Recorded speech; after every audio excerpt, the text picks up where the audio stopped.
quiero, hermanos, dirigirlos al texto que estaremos compartiendo. Como ustedes ya saben, el domingo pasado fueron edificados, ¿cierto? La predicación, ¿cómo les fue? ¿Cómo aprovechen que tenemos allá? Pero fue la primera parte del sermón. La segunda parte de ese sermón estará en el mes de marzo, si el Señor lo permite. Unas 2 o 3 semanas. Me refiero al sermón de Chay. Hoy empezaremos y culminaremos el próximo domingo, que es el fin de una miniserie que hemos estado haciendo acerca de los oficiales de la iglesia. Y cuando digo empezaremos, es que hablaremos acerca del oficio del pastor. Ya durante 2 sermones hablamos acerca del diácono y el oficio diaconal. Y hoy vamos a ver entonces acerca del oficio del pastor, acerca de los oficiales de la iglesia. Para eso quiero que vayamos a 1 Timoteo capítulo 3. Primera de Timoteo capítulo 3 se encuentra después de Segunda de Tesalonicense, antes de Segunda de Timoteo. Primera de Timoteo capítulo 3, es decir, después del 2, antes del 4, para que puedan ubicarse más rápidamente, en los versículos del 1 al 7. Mientras lo van buscando, recuerden ponerse sobre sus pies para la lectura de la palabra del Señor. Primera Timoteo 3, nos ubicamos en los versículos del 1 al 7. Quiero leer la palabra del Señor esta mañana delante de ustedes. Lo voy a hacer desde la versión Reina Valera 1960. Entonaré los versículos del 1 al 6 y de manera unánime leeremos en conjunto el versículo 7. Palabra fiel, si alguno anhela obispado, buena obra desea. Pero es necesario que el obispo sea irreprensible, marido de una sola mujer, sobrio, prudente, decoroso, hospedador, apto para enseñar, no dado al vino, no pendenciero, no codicioso de ganancias deshonestas, sino amable, apacible, no avaro, que gobierne bien su casa, que tenga a sus hijos en sujeción con toda honestidad. Pues el que no sabe gobernar su propia casa, ¿cómo cuidará de la iglesia de Dios? No un neófito, no sea que envaneciéndose caiga en la condenación del diablo. Juntos. Testimonio de los de afuera. No caigan de descrédito y en lazo del diablo. Vamos a orar nuevamente. Amado, querido Señor, Padre Celestial, bendito eres, Señor, en tu gracia, infinito en misericordia y en santidad. Henos aquí delante de ti como tu pueblo, y llamamos tu pueblo porque tú nos compraste y ese precio tuvo la sangre de tu propio Hijo. No solamente nos reconciliaste contigo, hemos dejado de ser tus enemigos, sino que nos adoptaste y nos tratas como hijos adoptivos, derramando todo tu amor, recibiendo nuestras peticiones en el trono de tu gracia. ¿Qué deseamos, Señor? Ser expuestos a tu palabra, entender esa palabra, aplicar esa palabra, y que todos aquellos escenarios, tanto físicos como emocionales, que pueden ser de tropiezo para esto, Señor, tú intervengas y los quites en este momento, en esta mañana. Ayúdanos, Dios, a concentrarnos plenamente en ti. Y como decíamos ahorita, si tú no edificas esta casa, esta iglesia, en vano hacemos lo que venimos a hacer, a reunirnos y sentarnos. Padre, dependemos exclusivamente de ti. ¿A quién tenemos en los cielos sino a ti? Y fuera de ti nada deseamos aquí en la tierra. Ven, Señor Jesús, ten misericordia de nosotros. Amén y amén. Pueden sentarse, querida iglesia.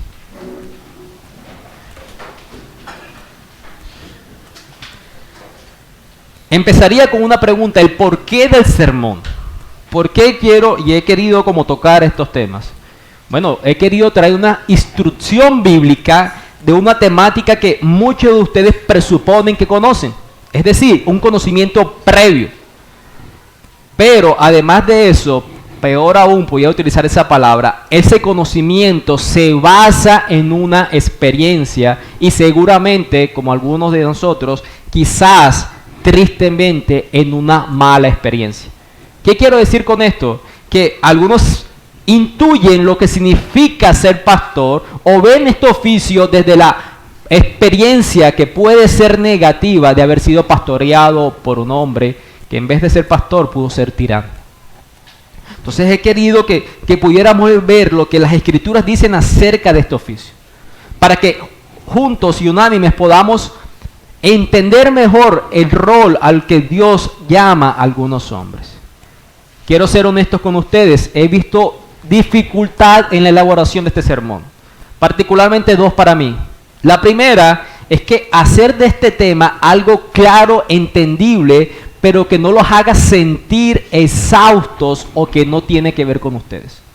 No quiero hacer de esto como una clase de esas tipo 2 de la tarde que teníamos en la universidad, que sin importar lo que fuera, siempre era como cansado, como que vengo de almorzar y tenéis que atender esto. Ese es un reto que yo tengo y que quiero que ustedes puedan comprender que esto tiene que ver con ustedes, a pesar de que vaya a hablar del oficio pastoral. Y la segunda dificultad es, como yo lo llamo, es como echarme la soga al cuello.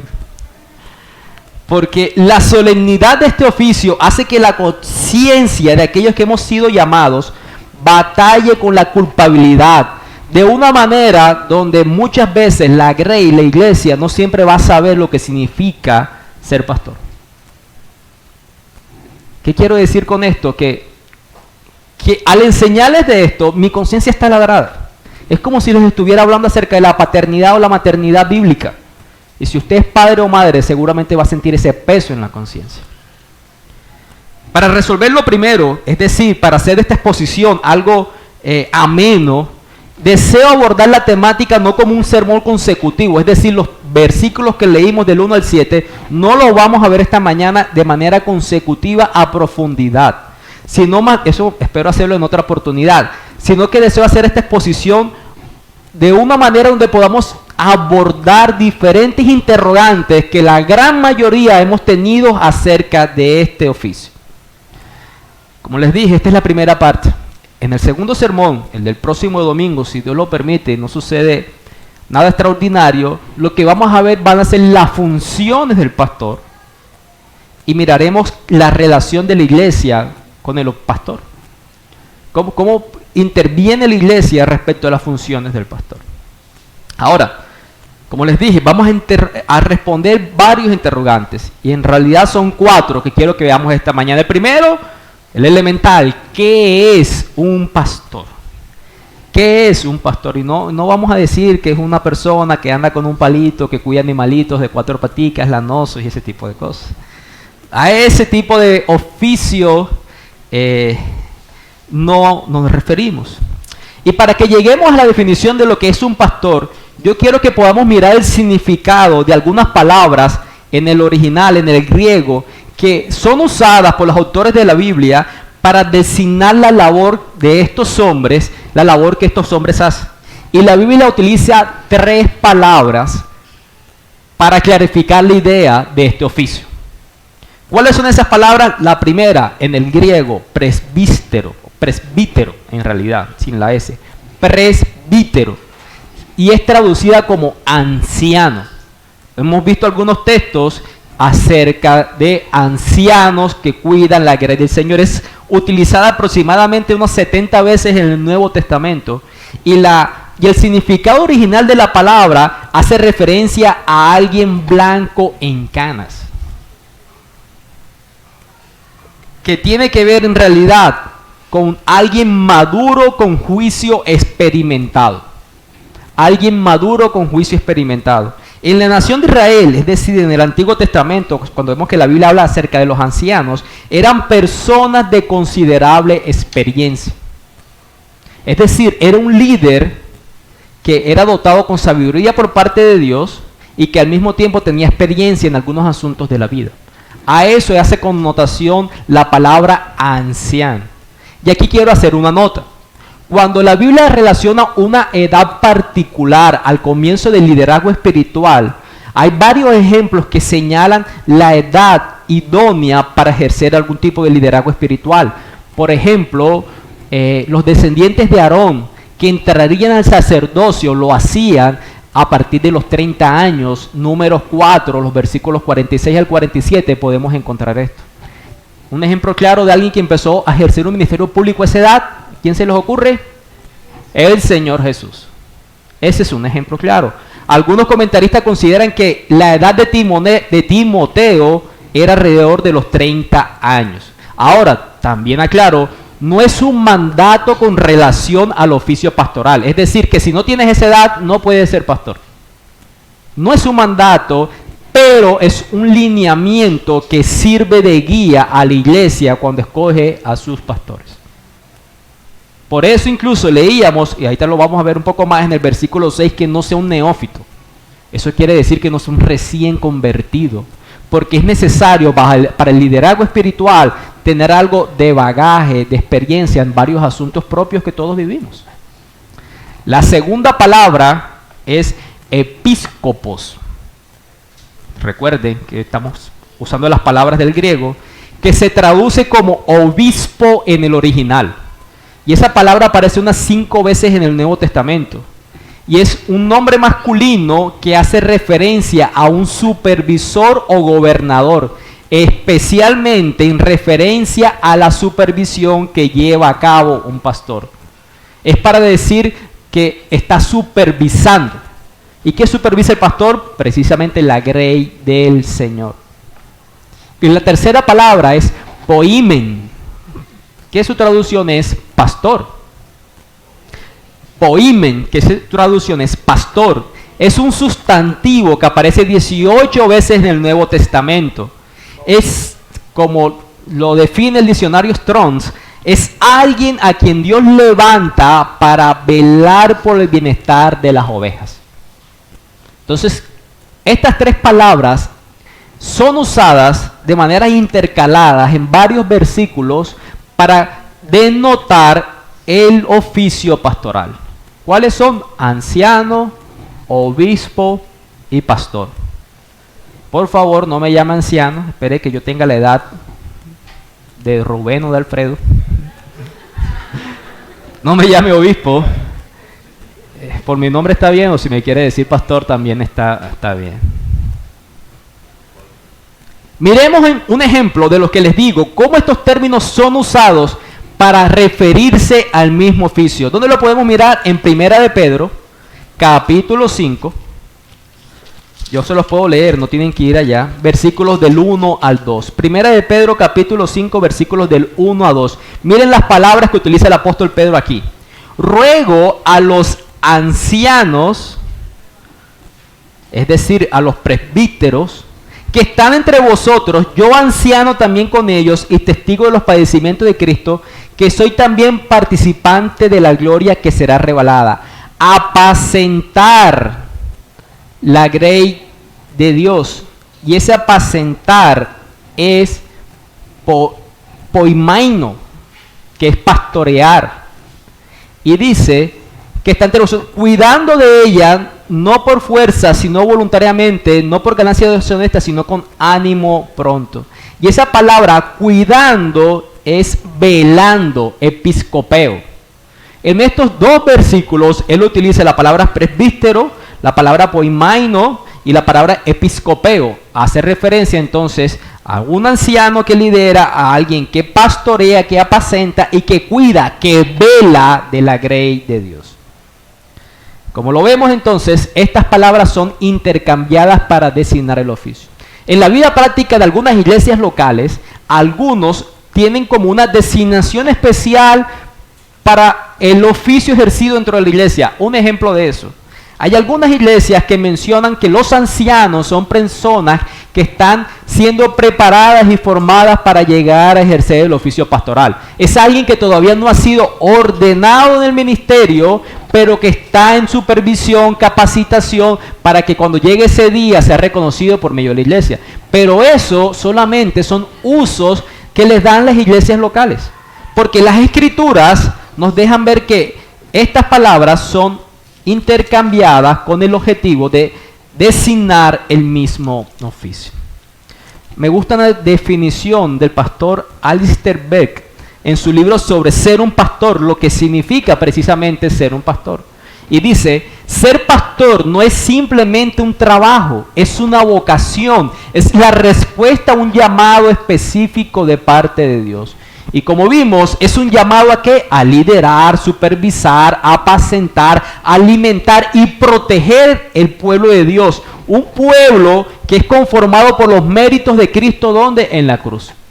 Él está a cargo de aquellos por los que Cristo murió. Y está a cargo en distintas áreas. Los lidera, los supervisa, los apacenta, los alimenta y los protege de los lobos. Eso es ser un pastor. Y espero que para ustedes haya quedado claro este primer punto. Nuestro segundo punto de esta mañana es, ¿y dónde se consiguen? Y a lo que me refiero es, ¿dónde se consiguen los pastores? A lo que me refiero es, ¿dónde se fabrican o dónde se producen los pastores? ¿Dónde se fabrican o dónde se producen los pastores? Mírenlo de esta manera para entender un poco más la pregunta. ¿Cuáles son los argumentos actuales para determinar que alguien es llamado al oficio pastoral? ¿Qué es lo que vemos en la cotidianidad, en la actualidad, cuando se escogen a los pastores desde las iglesias locales? ¿Cuáles son los méritos o los argumentos? Uno de ellos es herencia o vínculo familiar. Es decir, si es hijo del pastor, entonces también va a ser pastor. O si es familiar, está dentro del oficio pastoral, va a ser a cargo de eso. ¿Significa que los hijos de pastores no pueden llegar a ser pastores? No, pero me estoy refiriendo a que hoy en día es tan cotidiano que se piensa que todo hijo de pastor debe ser pastor. Como si todo hijo de médico tiene que ser médico. Otro de los argumentos son como las habilidades gerenciales. Si esta persona que está a cargo de liderar a un grupo de personas ha ejercido esta labor en algún tipo de empresa y lo ha hecho bien, seguramente lo va a hacer bien en la iglesia. Entonces, si ocupa un cargo, intendente, supervisor, gerente, va a ser adecuado y podamos nombrarlo como pastor porque ha sido puesto a prueba. Y no es así. El otro asunto es alguien que tenga una buena oratoria o carisma con el público. Es alguien que le cae bien a todas las personas. Si tiene esa cualidad, nombrémoslo como pastor. Y tampoco es así. Entonces, ¿dónde se consiguen los pastores? ¿Acaso será que el lugar adecuado serán los seminarios teológicos? Es decir, que los seminarios producen y fabrican pastores.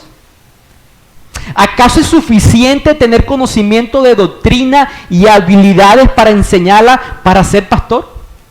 Si vemos a alguien que le interesa aprender más de la doctrina, que tiene una biblioteca numerosa con temas doctrinales, con temas escriturales y que es hábil para enseñarlo, con eso podemos decir, él va a ser pastor. ¿Y es exclusivo lo que tiene que ser? Por supuesto que no. Un asunto providencial y casual. Hace muchos años, cuando yo llegué al cristianismo, la gracia de Dios en mi corazón puso el deseo de conocerle más. Y yo empecé a comprar Biblias de estudio y temáticas en referencia de conocer a Dios. Y recuerdo una frase de mi padre a mi madre de, él va a ser pastor. Eso fue como providencial y casual. No significa que todo aquel que tenga un interés por Dios llegue a ser pastor. Y en ese entonces en mi corazón muy lejos de pensar en algún momento ser pastor. Entonces la pregunta adecuada es, ¿dónde los conseguimos? Tiene que ser, ¿qué dice la Biblia? ¿Qué dice la Biblia de dónde se producen o se consiguen pastores? Les voy a mencionar 3 textos. No es necesario que vayan allá, pueden anotarlos y mirarlos desde su casa. Lucas 10, versículos del 1 al 2. El Señor Jesús envió a 70 de sus discípulos de 2 en 2 a toda la ciudad y les dijo, la mies a la verdad es mucha, mas los obreros pocos. Por tanto, rogar al Señor de la mies que envíe obreros a su mies. Cuando está hablando acerca del Señor es un título dado al Padre. ¿Quién los envía? El Padre. Efesios 4, versículos del 11 al 12. Dice, y Él, es decir, Cristo, Él mismo constituyó apóstoles, profetas, evangelistas, pastores y maestros, a fin de perfeccionar a los santos a la obra del ministerio. Efesios 4, versículos 11 y 12, cuando dice, Él mismo constituyó, Él mismo dio, regaló. Según este versículo entendemos que los pastores son regalos de ¿quién? De Cristo para la iglesia. Un texto más, Hechos 20, versículo 28. Ahí se está narrando una reunión del apóstol Pablo con ancianos de Éfeso, según el versículo 17 de Hechos 20. Y en el versículo 28 le dice Pablo a estos ancianos, por tanto, mirad por vosotros y por todo el rebaño en el que el Espíritu Santo os ha puesto por obispos para apacentar la iglesia del Señor, la cual Él ganó por su propia sangre. Según este texto, ¿quién los ha puesto a los ancianos para que fueran obispos? ¿El Espíritu qué? Santo. Vemos entonces al Señor que envía obreros, a Cristo que da pastores a la iglesia y al Espíritu Santo que pone ancianos como obispos dentro de la grey. ¿Qué quiere decir eso? Que es el Dios Trino quien llama, elige y dota a hombres para este oficio. Es la prerrogativa de Dios, no la de las iglesias. Las iglesias evidencian el llamamiento, pero la elección la hace el Dios Trino. ¿Y cómo lo hace Dios? Les leíamos en 1 Timoteo capítulo 3 versículo 1 al iniciar, dice, palabra fiel, si alguno anhela obispado, buena obra desea. Dice la Biblia de las Américas, si alguien aspira, anhela al cargo de obispo, buena obra desea hacer. La manera en que Dios los hace es infundiendo un profundo deseo en algunos hombres por edificar, alimentar, cuidar y proteger a las ovejas del redil de Cristo.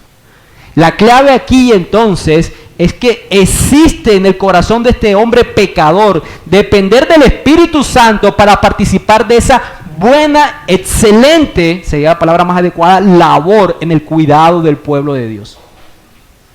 La manera en que Dios los hace entonces es poner un deseo profundo en los hombres, como dice el texto, para que hagan una excelente obra.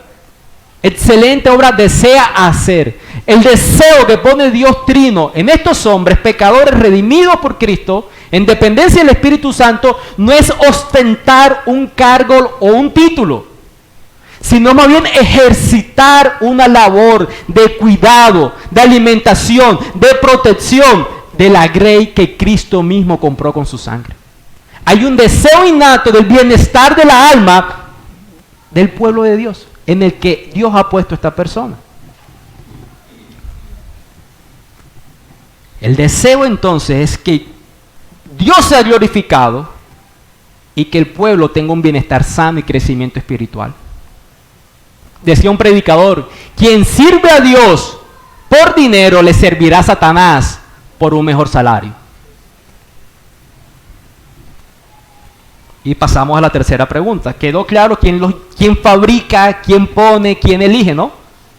Dios, el Dios Trino. El tercer punto es cómo son oficializados, cómo son ordenados, cómo son puestos en el cargo pastoral o en la labor pastoral. Y en este punto usted puede estar preguntándose, como que yo estoy hablando mucho de que son hombres que Dios llama, de que son hombres que Dios llama. Usted puede estar pensando, ¿qué sucede entonces con las mujeres que ostentan el título de pastoras? ¿Qué sucede con este escenario? Ahí mismo en 1 Timoteo capítulo 3, en el versículo 14 y 15, el apóstol Pablo dice, esto te escribo, estas cosas te escribo, aunque tengo la esperanza de ir pronto a verte, para que así tardo sepas cómo debes conducirte en la casa de Dios, que es la iglesia del Dios viviente, columna y baluarte de la verdad. Estas cosas que te escribo previamente tienen como propósito que tú sepas cómo debes conducirte, cómo debe vivir la iglesia. Y cuando él está diciendo estas cosas, no está haciendo referencia al capítulo 3 exclusivamente, sino que empieza en el capítulo 2. Y en el capítulo 2, en el versículo del 1 al 8, lo que vemos son las instrucciones sobre la oración, particularmente la oración, el énfasis que debe tener la oración congregacional cuando la iglesia se reúne. Yo te exhorto que hagan orativas, peticiones y acciones de gracias por todos los hombres. Orar, la iglesia se debe reunir a orar por todos los hombres, aún por los que están en eminencia o en autoridad, como los reyes o los presidentes en el día de hoy. Y luego, en los versículos 9 al 14 del capítulo 2, el apóstol Pablo le da instrucciones para la mujer. Cómo debe ser la vida de la mujer dentro de la iglesia. Asimismo, dice el versículo 9 del capítulo 2, que las mujeres se atavíen de ropa decorosa, con pudor y modestia, no con peinados ostentosos, ni oro, ni perlas, ni vestidos costosos, sino con buenas obras como corresponde a mujeres que profesan piedad. Y miren lo que dice a partir del versículo 11. La mujer aprende en silencio con toda sujeción. ¿Por qué? Porque yo no permito a la mujer enseñar ni ejercer dominio sobre el hombre sino estar en silencio. Y muchos han dicho, pastores, que eso es un tema cultural. Es Pablo quien está diciendo que él no permite, no Dios. Pero tenemos que recordar que Pablo y las mismas escrituras dicen que todas las escrituras es inspirada ¿por quién? Por Dios. Es la voz de Dios por medio del apóstol Pablo que quedó instituida aquí en este texto de 1 Timoteo capítulo 2. ¿Y cuáles son los argumentos de Pablo para decir esto? ¿Acaso es que Pablo, por ser soltero, tenía alguna rencilla con las mujeres? No. Miren los argumentos en el versículo 2, el versículo 12, 13. Perdón, a partir del versículo 13 dice, porque Adán fue formado primero, después Eva. Y Adán no fue engañado, sino que la mujer siendo engañada incurrió en transgresión. Son dos argumentos. El primero, el orden de la creación. Y el segundo, el orden de quien pecó en primer lugar. En pocas palabras, lo que Pablo está diciendo es que por la prerrogativa de Dios, por la voluntad de Dios, cuando Él deseó crear primero al hombre, estaba manifestando algo de su carácter que el hombre debe transmitir. Y mis hermanos varones han aprendido que el hombre es llamado ¿a qué? A liderar. A liderar. A liderar. Y aquí surge la pregunta, el segundo es quién pecó primero. Y dice, pues Eva. Eva fue quien pecó primero. Ahora, surge la pregunta, si la mujer no puede ser pastora, entonces, ¿qué puede hacer dentro de la iglesia? Pues lo mismo que los hombres que tampoco son llamados a ser pastores. Porque no todos los hombres son llamados a ser pastores, como lo deja ver Pablo diciéndole a Timoteo a partir del capítulo 3. Incluso, mis hermanos, hay contextos donde la mujer puede enseñar. Ustedes miran, por ejemplo, en Tito capítulo 2, y Pablo llama a las mujeres maestras del bien. Y él describe ahí, y sé que algunas hermanas aquí lo ejercitan, lo están enseñando las unas a las otras, donde ellas enseñan. Hay ejemplos en las escrituras de cómo la mujer incluso ha enseñado a hombres. En Hechos capítulo 18, en los versículos 24 al 26, vemos la conocida historia de Aquila, Priscila, que es la esposa de Aquila, y primero mencionan a Priscila, y de Apolos. Es una historia donde Apolos llega a una ciudad y está enseñando algunas verdades, pero no con la suficiente claridad y el conocimiento de los caminos de Dios. Y dice el texto que Priscila y Aquila llaman aparte a Apolos y dan una mejor instrucción. Y entienden algunos comentaristas que al mencionar primero a Priscila es la iniciativa de ella en compañía de su esposo en instruir a este varón que estaba al servicio de Dios. Hay escenarios adecuados donde la mujer puede enseñar. Y para que pueda enseñar, el mismo Espíritu Santo la capacita con dones de enseñanza. Muchos de nosotros hemos sido edificados por libros escritos por mujeres. Aún los varones. Pero lo que se refiere al oficio diaconal y pastoral es algo de la prerrogativa de Dios en que sean exclusivamente varones, porque Él desea mostrar de su carácter el liderazgo por medio de los varones. Además, puede haber otra pregunta.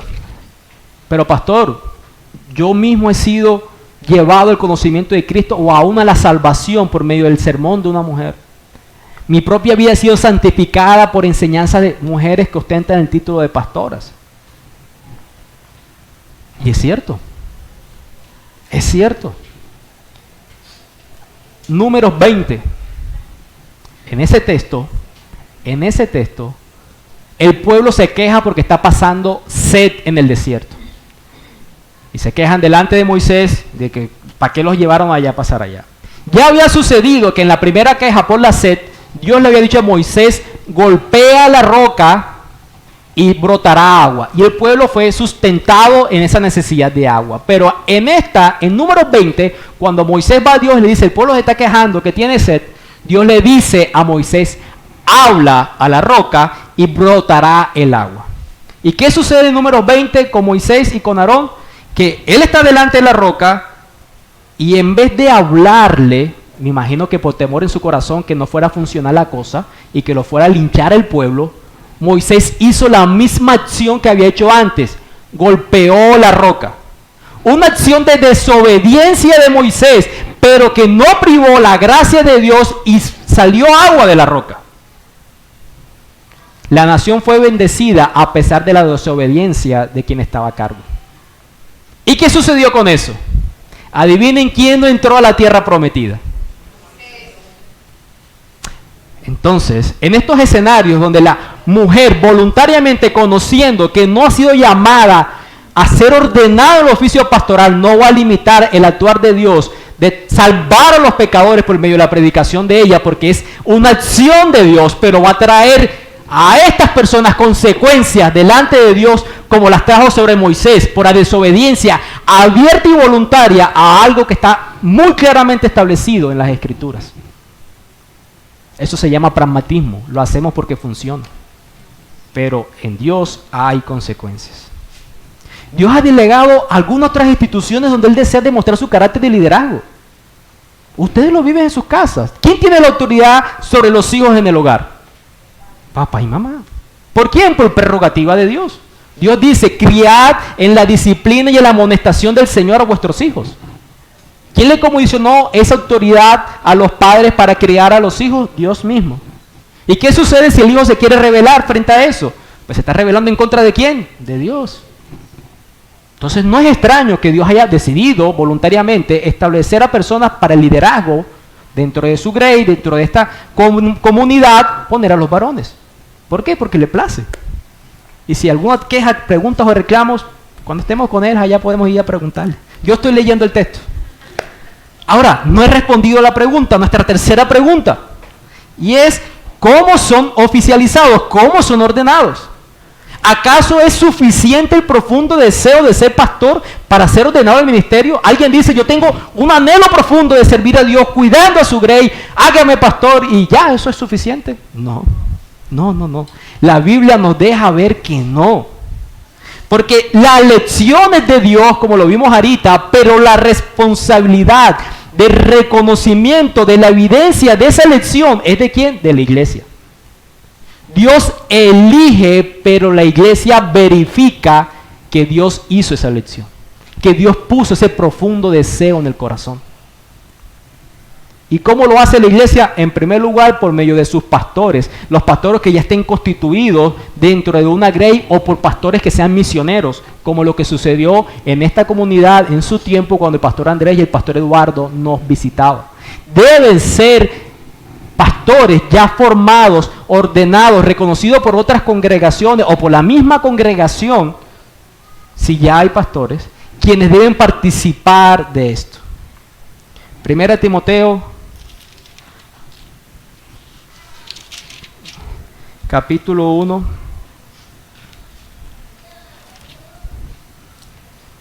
Perdón, 1 Timoteo capítulo 5. Donde Él les dice en el versículo 22, le dice a Pablo a Timoteo, le dice, no impongas con ligereza las manos a ninguno. Y esa imponer las manos es la manera en que se reconoce a alguien que ha sido llamado al oficio pastoral, y ya miraremos un ejemplo de eso. Es decir, Timoteo, no seas ligero, haz una evaluación, tómate tu tiempo para reconocer a alguien que ha sido llamado al oficio. Tito, capítulo 1, está después de 2 Timoteo, Tito capítulo 1, los versículos 5 al 9. Pablo dice en Tito capítulo 1, los versículos del 5 al 9, dice lo siguiente: por esta causa te dejé en Creta, para que corrigieses lo deficiente. ¿Y cuál era la deficiencia? Establecieses ancianos en cada ciudad, así como yo te mandé. Y hace una lista como la de 1 Timoteo, de los versículos del 6 al 9. Es decir, tú, Tito, que ya has sido ordenado como pastor, que has sido llamado por Dios, reconocido por la comunidad de la grey del Señor, asigna pastores en diferentes ciudades a donde te estoy enviando. Por cierto, ¿notaron eso? Una iglesia es iglesia no porque tenga pastor, sino porque hay un grupo de creyentes llamados miembros. Y si no tienen pastor, es una deficiencia que debe ser suplida. El ejemplo que leímos con los diáconos tan conocido, Hechos capítulo 6. ¿Qué sucede en Hechos capítulo 6? Aquella historia de la elección de los 7 diáconos, ya lo recuerdan, había murmuración porque las viudas estaban siendo de los judíos selenitas estaban siendo desatendidas en relación a los judíos hebreos, y van a los apóstoles, y los apóstoles dicen: no es bueno que abandonemos la palabra de Dios para dedicarnos al cuidado de las mesas. Dice los apóstoles en el versículo 3: buscad pues, hermanos, de entre vosotros a 7 varones de buen testimonio, estoy leyendo Hechos 6, llenos del Espíritu Santo y de sabiduría, quienes encarguemos de este trabajo.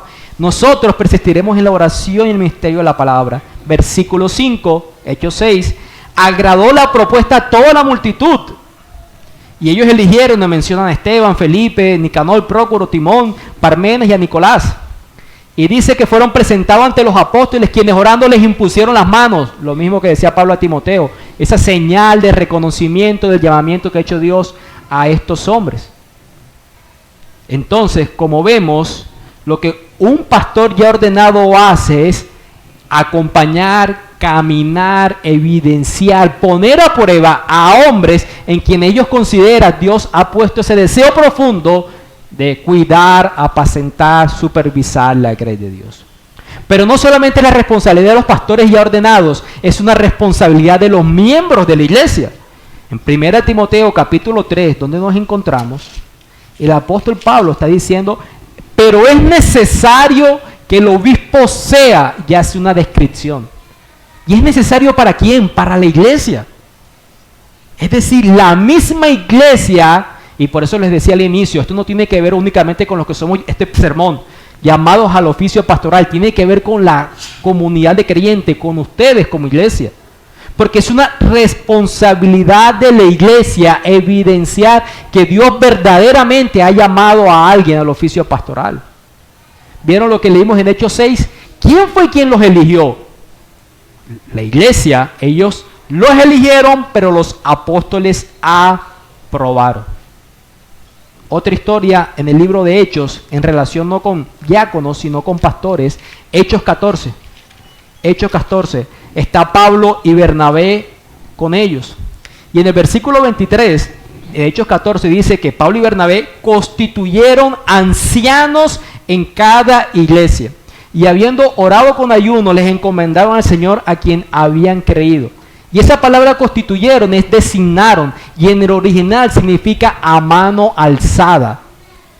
Lo que algunos comentaristas concluyen es que fue una votación de la comunidad, de la iglesia, la elección de ancianos en cada iglesia. Por cierto, aquí es este texto y muchos otros la evidencia de por qué nosotros como iglesia creemos en la pluralidad de pastores y de diáconos, ancianos en cada iglesia, muchos para una sola iglesia. Por eso creemos que deben haber varios pastores y varios diáconos ejerciendo el oficio al que Dios llama. Pero ya nos estamos dando cuenta que eso no es publicar una oferta laboral y que la gente nos busque como el trabajo en estas páginas en las que la gente busca opciones o una bolsa de empleo. Por cierto, algunas personas hacen eso. Esas prácticas se ven en algunas iglesias de Estados Unidos. Necesitan un pastor y envían hojas de vida. Pero aquí nos estamos dando cuenta que para poder evidenciar que Dios ha llamado a esa persona al oficio pastoral, ¿qué debe ser? Que esta persona viva en medio de la iglesia. ¿Cómo sabe? Y vamos a ver las características, que es el último punto. que esa persona sea sobria, prudente, marido de una sola mujer, decoroso, hospedador, alto para enseñar, porque vive en medio de nosotros. No porque llegó con una recomendación, como cuando se contrata a alguien que llama a la antigua empresa. Oye, ¿cómo lo hizo? Entonces, ¿cómo es la persona ordenada del ministerio?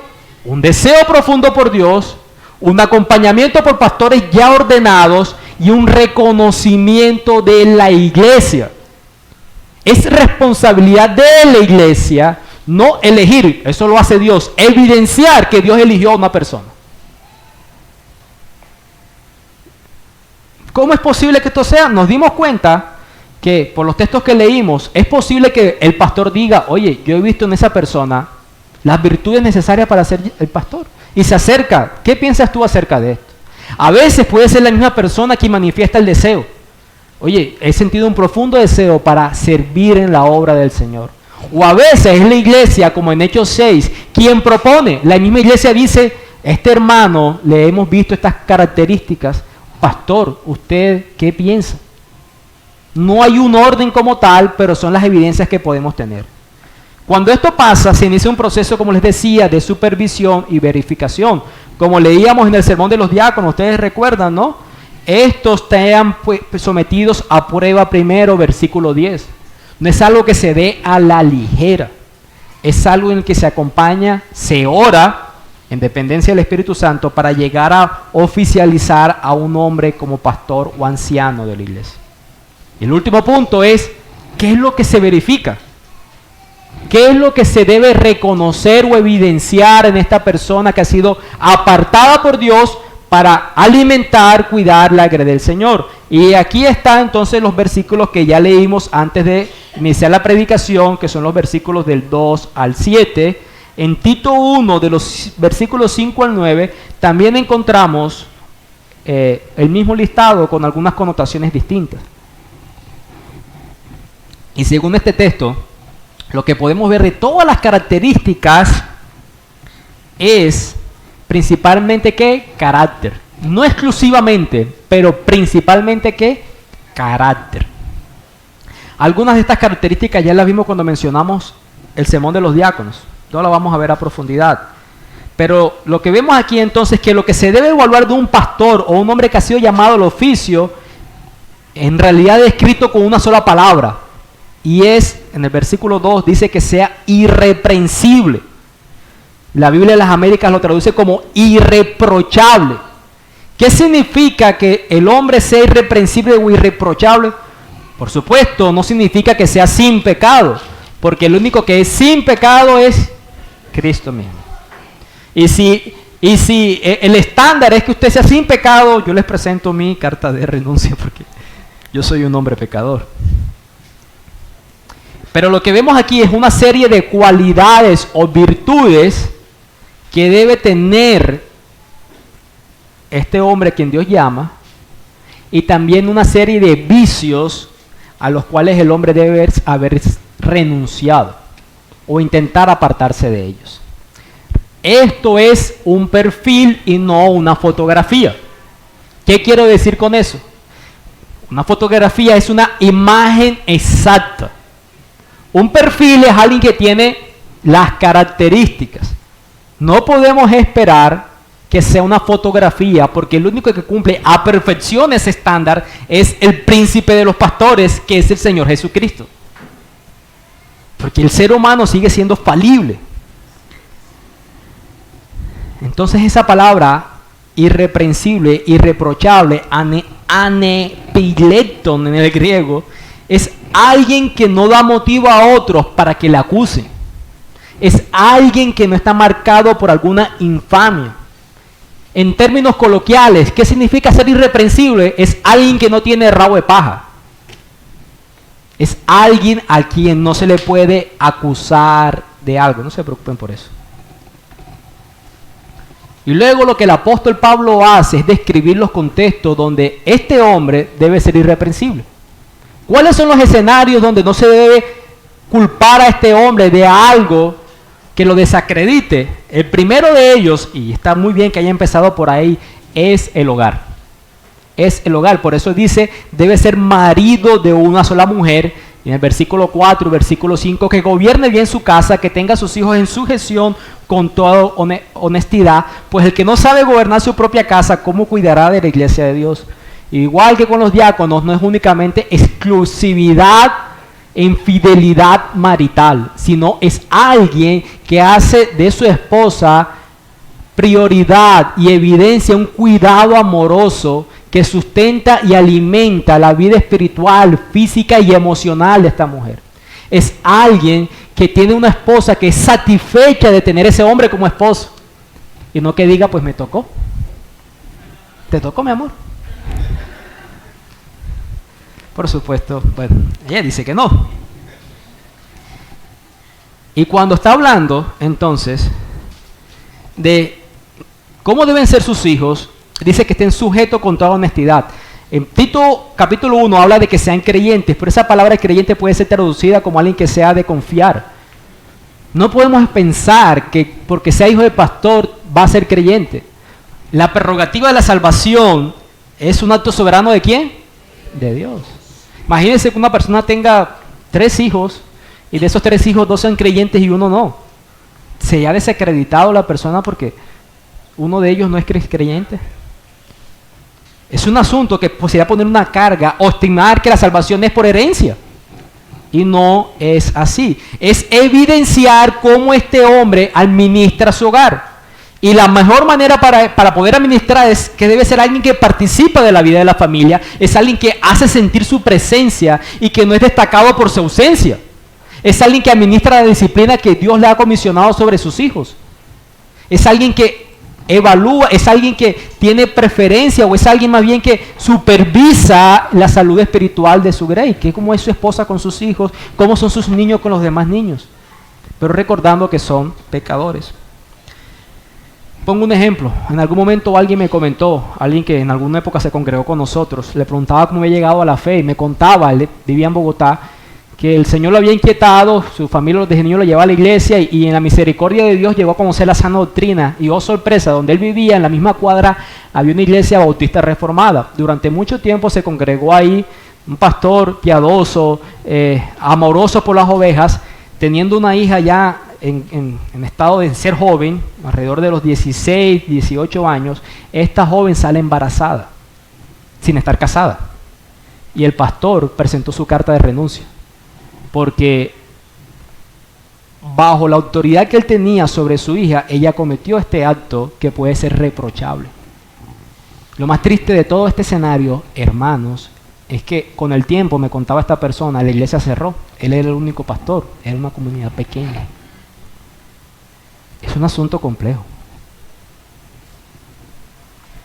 Y habla entonces luego de una serie de virtudes y algunos asuntos, vicios que deben ser apartados. Entre las virtudes dice que debe ser sobrio, prudente, decoroso.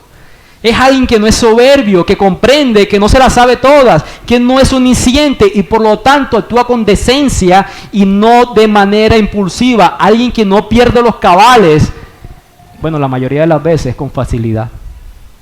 Todos nos salimos de los chiros, como decía mi abuela en algún momento. Pero es alguien que no tiene una característica constante sobre eso. Es alguien que es hospedador, amable, apacible, que está dispuesto de proveer aún su residencia para socorrer y ayudar a los demás. Es alguien que sabe soportar las injurias con disposición, que es apacible y moderado, que perdona mucho, que pasa por alto los insultos, que no se impone con pleno rigor sobre los demás.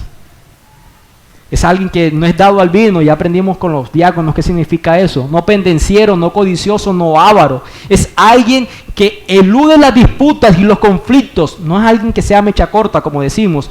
Que no está en el oficio detrás de la remuneración, a tal punto que va a ceder en dejar de ser fiel a las escrituras con tal de enriquecerse. Y ahí usted ya tiene la respuesta que usted me ha preguntado acerca de algunos pastores de la ciudad, que si son o no son pastores. Porque muchos han cedido a tergiversar las verdades bíblicas con el único propósito de generar mayores ingresos. Pero no solamente habla de estas virtudes, de estos vicios, habla de otra característica en la que no debe ser reprochable. Dice, apto para enseñar. Eso quiere decir que además del carácter debe tener dones. Y la idea aquí es alguien que es capaz de comunicar o hacerse entender, particularmente con las verdades de la palabra de Dios. No se trata meramente de tener o poseer conocimientos, sino ser capaces de transmitirlos, de enseñarlos, clarificarlos, lo que no siempre es fácil de entender cuando leemos las Escrituras. Y siendo honesto, el 99% de las veces que ustedes no me entienden no es por ustedes, es por mí mismo. Por eso siempre les estoy diciendo, ¿se entendió? Cuando termino el sermón, muchas veces les estoy preguntando, ¿se entendió? Más que si les gustó, porque no se trata de lo que a ustedes les guste. Es mi responsabilidad de que yo me pueda hacer entender a ustedes. Eso es importante en alguien que es apto para enseñar. Ahora, también es importante saber que Dios da estos dones de enseñar en distintas medidas. Y por eso en algunas iglesias, algunos pastores predican con mayor regularidad que otros.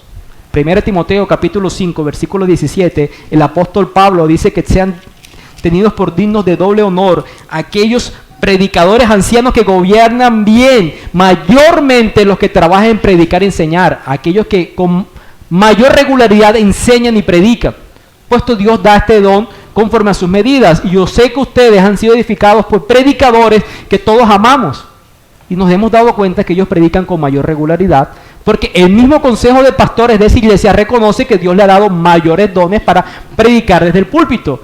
Eso no significa que tenga mayor autoridad que los demás pastores, que su voto valga doble. Significa que Dios lo ha dotado y los demás hermanos pastores lo apartan para que tenga mayor tiempo en la preparación y en la elaboración de la ardua tarea de la predicación.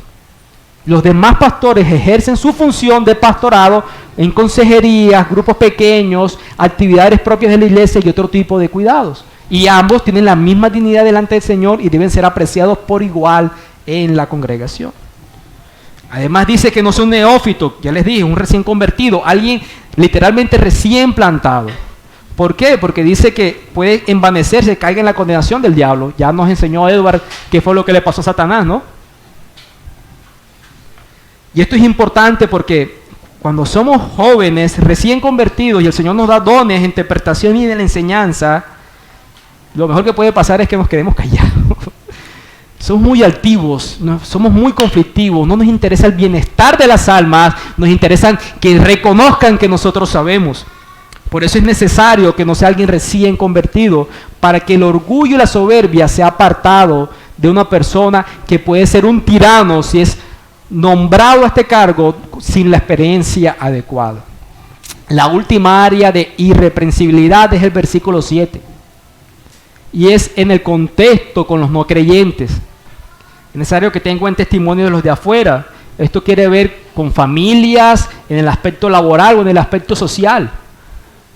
El cristiano es alguien aborrecible para el mundo, pero por lo menos es aborrecible por causa de Cristo, no porque él dé méritos. De eso se trata. Entonces, ¿qué hemos visto esta mañana? Vimos lo que es ser un pastor. Vimos que quién es el que lo llama, quién es el que lo elige. Vimos cómo es que se ordena al oficio. Y lo último que vimos, las características que deben ser evidenciables. ¿Cierto? Eso es lo que hemos visto. Yo espero como no estar corriendo mucho, pero no, todavía estamos bien. Me dijeron que tú duraste como 1:20. No, ya hemos terminado. Unas aplicaciones finales. El pastor es llamado entonces a liderar, que no es otra cosa que modelar las virtudes que se demandan de él, pero que se demanda también de todo creyente. Lo que dice 1 Timoteo capítulo 3 no es algo exclusivo para pastores y para diáconos, es para todo creyente. De todo creyente se espera que no sea pendenciero, que no sea codicioso de ganancias deshonestas, que sea marido de una sola mujer. Lo que el pastor hace es modelar eso al demás cuerpo de creyentes, pero todo creyente debe ejercitarse y prepararse para esa labor. Mis hermanos varones han aprendido que ellos tienen la responsabilidad espiritual en sus hogares. Y uno espera que ellos sean los pastores de su casa. Otra conclusión acerca de la dignidad de este oficio. acerca de lo que significa ser llamado como pastor. Quiero usar una frase de uno de los mentores que he tenido a lo largo de mi vida que me ha edificado mucho, el pastor Charles Spurgeon. Él decía: si Dios me ha llamado a ser pastor de su iglesia, no me rebajaré a ser rey de Inglaterra. Es de mucha estima ser elegido por Dios para cuidar a su grey, ser un siervo para Él. Por último, esto no es un oficio sencillo. La elección debe ser vigilada por la iglesia, debe ser deseada por la persona que va a ser ordenada al ministerio, debe ser orada al Señor de la mies, debe ser en dependencia del Espíritu Santo, pero es un oficio de alta demanda. Y para clarificarles esta idea, quiero citar una estadística del libro de Pastores y Predicadores del pastor Miguel Núñez acerca de el ministerio pastoral, particularmente en Estados Unidos, que tiene estadísticas para todo, pero que nos da una imagen de lo que significa este oficio. En junio del año 2017, Tom Rainer, presidente y CEO de Lifeway Christian Resources, un investigador muy conocido en asuntos ministeriales, reveló que entre 7,000 y 10,000 iglesias cerrarían sus puertas en Estados Unidos en los próximos 12 meses, es decir, en el año 2018. Es una realidad dura y difícil. Asumamos por un momento, o por no estar bien, asumamos por un momento que las estadísticas reales sean correctas solo en un 50% de lo reportado. Estos números aún así son sumamente alarmantes. Un estudio publicado en el año 2016, hecho entre enero de 2015 y julio de 2016, es decir, año y medio, con alrededor de 8,150 pastores evangélicos o reformados, reveló una mejoría significativa en ciertas estadísticas relacionadas al estado espiritual de los pastores en Estados Unidos. Eso es alentador. Sin embargo, reveló que entre los pastores, 1 de cada 3 lucha con la depresión, 1 de cada 4 está extremadamente fatigado, 1 de cada 4 está espiritualmente malnutrido, 1 de cada 4 se siente distante de su familia. Las razones más comunes para que los pastores abandonen las iglesias, que la edad promedio es después de los 3 años del oficio, de acuerdo a esta publicación, son las siguientes: el desaliento, el sentido de fracaso, la soledad, una caída moral, presiones económicas, ira, total agotamiento, problemas de salud, problemas matrimoniales o familiares y la sensación de estar demasiado ocupados. Si Dios no llama y no te capacita con su propio espíritu, esto es insostenible. Con el tiempo se evidenciará o que lo haces por dinero y ese es tu Dios, o lo haces en dependencia del Espíritu Santo. Vamos a orar. Amado Señor Padre, bendito seas por tu gracia, por tu misericordia, Señor, por capacitarnos físicamente al estar sentados durante un periodo de tiempo para atender tu palabra. Gracias porque tú nos das luz y nos guías en lo que significa ser un pastor, quién lo llama, cómo debe ser ordenado y qué características deben ser evidenciables. Sé que para muchos de nosotros puedes decir: oye, pero eso no sucede tan común en otras congregaciones. Y reconocemos, Dios, que es la realidad. Tú has tenido gracia y misericordia de lo que ha sido este proceso para esta iglesia local. Su palabra es verdad. No es una imposición nuestra, es un deseo de nosotros, más bien estar sometidos a lo que tú has revelado en tu palabra, como ha sido el deseo mío de clarificar en esta mañana tu grey. Queremos pedirte, Señor, que a todos los que estamos aquí nos ayudes a modelar estas características como creyentes. Que nos ayudes a orar por el pastor y el diácono ya instituidos, pero también a desear más pastores y más diáconos que tú levantes en medio de nosotros. Porque aprendimos que es un regalo que tú das a tu comunidad, a tu grey. Bendito seas Dios. Amén y amén.